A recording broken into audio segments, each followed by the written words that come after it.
Celeste protetora,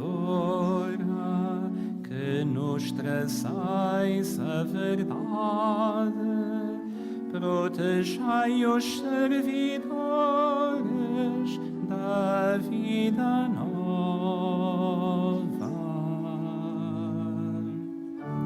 Virgem Maria, imagem e mãe da Igreja,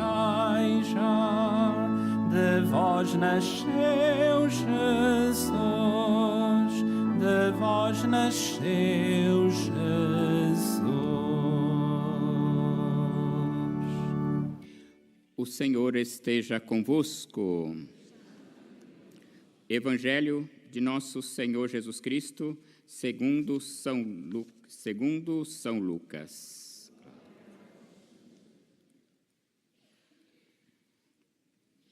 Aproximando-se os dias de Jesus ser levado deste mundo, ele tomou a decisão de se dirigir a Jerusalém e mandou mensageiros à sua frente. Estes puseram-se a caminho e entraram num povoado de samaritanos, a fim de lhe prepararem hospedagem. Mas aquela gente não o quis receber, porque ia a caminho de Jerusalém. Vendo isto, os discípulos Tiago e João disseram a Jesus: Senhor, queres que mandemos descer fogo do céu que os destrua? Mas Jesus voltou-se e repreendeu-os, e seguiram para outra povoação. Palavra da salvação.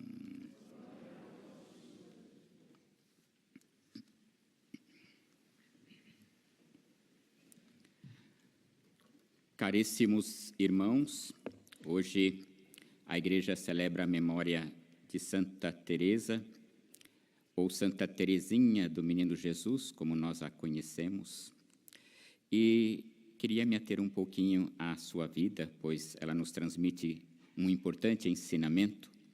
Embora tenha vivido pouco tempo, faleceu com 24 anos de idade, entrou muito cedo para o Carmelo e buscou viver uma vida regrada a Deus, e acima de tudo, ela dizia: se é para ser santo, eu quero ser plenamente santa, completamente, não pela metade. E por isso ela buscou viver em tudo a simplicidade e a humildade da sua vida. Por isso, na oração da coleta, a primeira oração que o padre fez, falava sobre a criança, né? A atitude da criança, da humildade e da simplicidade da vida. Foi uma expressão da vida de Santa Teresinha, que nos transmite este belíssimo ensinamento. E quando ela estava doente, ela fez uma experiência muito profunda de Nossa Senhora, e por isso também, né, ela quis entregar toda a sua vida nas mãos de Deus. Como nossa mãe a fez, ela quis confiar totalmente a sua vida nas mãos de Deus. E o maior desejo de Santa Teresinha era anunciar a boa nova do reino, anunciar o Evangelho a todos os lugares em que ela poderia ir.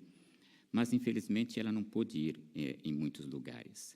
Mas deixou grandes escritos. Depois da sua morte, esses escritos foram divulgados, e ela pôde cumprir a sua missão de evangelizar, de levar esta boa nova do reino de Deus a muitos lugares. Por isso, ela também é considerada patrona das missões. Nos ensina também que nós, abraçando a nossa fé e vivendo os ensinamentos de Jesus, somos também missionários pelo batismo. E devemos, então, levar esta boa notícia do reino, que nós não esqueçamos, e que cada vez mais peçamos ao Senhor que nos dê a graça de estarmos atentos à escuta da sua palavra e também tomarmos uma decisão, né, de anunciá-lo pela nossa voz e pela nossa vida. No Santo Evangelho nós vimos, por exemplo, Lucas nos dizer que Jesus toma uma firme decisão. Essa palavra é muito bonita. Jesus toma uma firme decisão de ir para Jerusalém, e ele sabe o que vai realizar em Jerusalém. Sabe que lá vai sofrer, sabe que lá vai entregar a sua vida. Mas é a decisão de Jesus, ninguém o leva, ele decide. né? Pela vontade do Pai, porque ele veio para fazer a vontade do Pai, ele toma a firme decisão de ir para Jerusalém.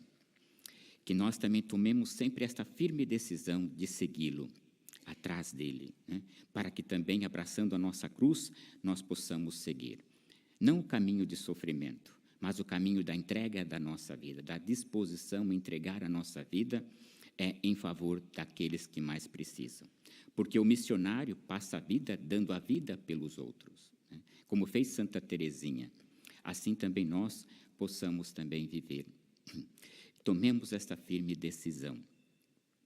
E, passando pelo território de Samaria, ele esperava hospedagem.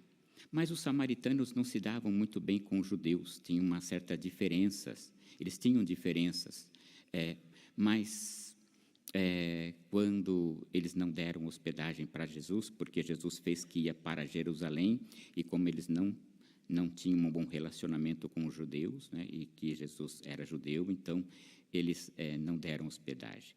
Mas Jesus não fez nada além do que continuar o seu caminho e procurar um outro lugar para se hospedar. Que nós não hajamos como João e Tiago, que disse: Senhor, queres que mandemos fogo do céu para devorar esta gente? Quer dizer, é como se fosse um ato de represária ou um ato de vingança. Que nós nunca tenhamos sentimentos assim. Jesus repreendeu severamente. E se nós olharmos pelo texto, vai dizer: vocês não sabem o que dizem, né? Sigamos em frente. Vamos a outros caminhos, alguém que nos abra a porta. Mas que nós também possamos, independentemente da aceitação das pessoas no anúncio da Boa Nova, que nós possamos sempre semear a santa palavra de Deus, com a nossa voz e com a nossa vida. Porque quem colhe os frutos da nossa semeadura é Deus. E que nós nunca tenhamos sentimentos ruins por ninguém. Se alguém nos fecha as portas, a gente pode ir na outra abrirá, né? E que nós tenhamos essa certeza de que o Senhor está sempre conosco, nunca nos abandona. E quando nós nos dispomos a segui-lo, e como nós nos dispomos a anunciá-lo, como eu dizia, com a nossa vida e com a nossa voz, o Senhor nos dá sempre a graça necessária para podermos colocar em prática a nossa missão. Peçamos ao Senhor, por intercessão de Santa Teresinha, a patrona das missões, que nós sejamos sempre bons missionários, que sejamos profetas de Cristo hoje, né? E anunciemos com todo o amor, com toda a alegria, com toda a coragem que necessitamos. Ouvimos, por exemplo, na primeira leitura do profeta Jó, conhecemos a sua história, e Jó, mesmo Deus tendo permitido a Satanás que tocasse nos bens de Jó, né, em tudo que ele tinha, disse Deus: você pode tocar em Jó, menos na sua própria vida, né? E Jó perdeu tudo, mas em nenhum momento ele ousou levantar a voz para Deus num tom de não aceitação. Jó dizia: Deus tudo me deu, Deus tudo me tirou, louvado seja o nome de Deus. E Jó não perdeu a sua fé, mesmo diante do sofrimento por qual ele passou. Então, que nós também peçamos ao Senhor que nos dê a coragem e a força da fé para superar os momentos difíceis pelo qual também todos nós passamos.